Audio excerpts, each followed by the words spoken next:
Convoque tous les ouvriers que tu pourras trouver. Fais creuser les fondations là-bas. Là, à côté du palmier, on va faire une grande dalle avec plein de statues, qu'on appellera la grande dalle avec plein de statues. Et là-bas, les jardins, avec des oliviers, des orangeades, des seuls pleureurs, des seuls meunières. Ouais. Et là-bas, le palais. Luxuriant, magnifique, chamarré, avec une grande cour où il y aura plein de danseuses qui pourront danser. Et juste là, un petit géranium. Ouais, ça va être bien. Ça va être très bien même. Bon, bien sûr, faut imaginer. Oui, bien sûr. Chers élèves, vous aussi, vous êtes peu convaincus par cette description fantaisiste? Eh bien, sachez que vos professeurs ont souvent cette impression quand vous décrivez une œuvre. Repartons de la définition. Décrire, c'est dire ce que l'on voit. C'est la première étape de l'analyse d'un document iconographique. Cette étape est essentielle pour comprendre une œuvre, pour en percevoir les détails qui vont ensuite servir à préciser le contexte, la signification, etc. En effet, on décrit en général pour analyser, pour interpréter et pour expliquer. Cela suppose donc de suivre une méthode et de travailler au brouillon avant de se lancer. On y va ?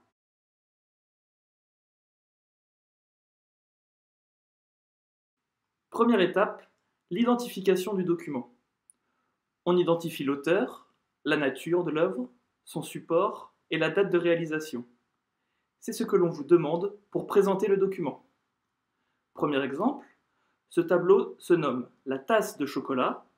Il a été réalisé par Nicolas Lancret en 1742 et il est conservé aujourd'hui au British Museum. Deuxième étape, l'identification des éléments de l'œuvre. On rentre ici dans la description et on note tout ce que l'on voit. Les personnages, les objets, les écrits, les couleurs particulières, les symboles, l'arrière-plan, on n'oublie rien. Ensuite, on classe en se posant ces questions. La scène se déroule-t-elle dans un lieu particulier? L'arrière-fond a-t-il une couleur particulière? Les personnages sont-ils reconnaissables? Certains sont-ils historiques? Que font-ils? Dans notre exemple, l'arrière-plan est un jardin qui propose une image de paradis sur terre, mais domestiquée. On y voit une fontaine, un vase de fleurs. Cet arrière-plan est assez sombre pour bien mettre en valeur les personnages, mais il comporte des détails, dont des fleurs reconnaissables, des objets, etc. Au premier plan, on aperçoit un chien dans un buisson, et au centre de l'image, 4 personnages se détachent dans la lumière. C'est une famille de 4 personnes, 2 adultes et 2 petites filles, visiblement aisées, comme on le voit à leurs vêtements qui sont colorés, qui ont des reflets chatoyants, qui indiquent des tissus précieux. Dans l'ombre, en retrait à gauche, un domestique fait le service d'une boisson chaude, probablement du chocolat, dans les tasses tenues par le père de famille. La scène met en valeur non pas des personnages, mais la boisson et la cuillère qui en contient. On peut imaginer que la poupée visible au premier plan a été mise de côté au profit du chocolat. Le regard émerveillé de la petite fille qui reçoit la cuillère, pleine de boisson, semble le confirmer. Troisième étape, l'identification du contexte de l'œuvre et l'esprit critique. On met ainsi en relation les éléments d'identification du document, date, auteur, nature, l'œuvre elle-même et ce qu'elle représente, et ce que l'on sait de la période.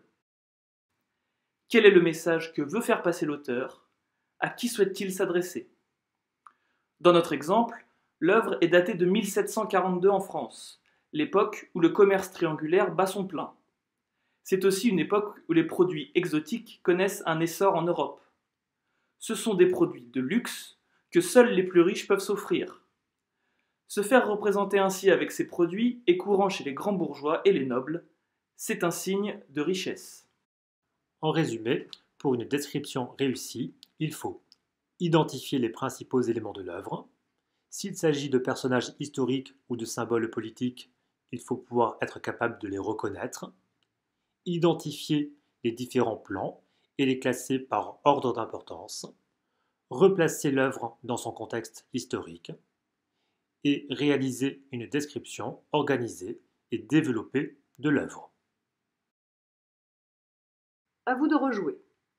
Suivez les conseils qui s'affichent. Surtout, n'oubliez pas d'écrire la liste de vos erreurs avant de proposer une correction. Et bonne chance! Eh oh, mais qu'est-ce qu'ils ont raconté? Regardez la source. Ce n'est pas du chocolat, mais du café.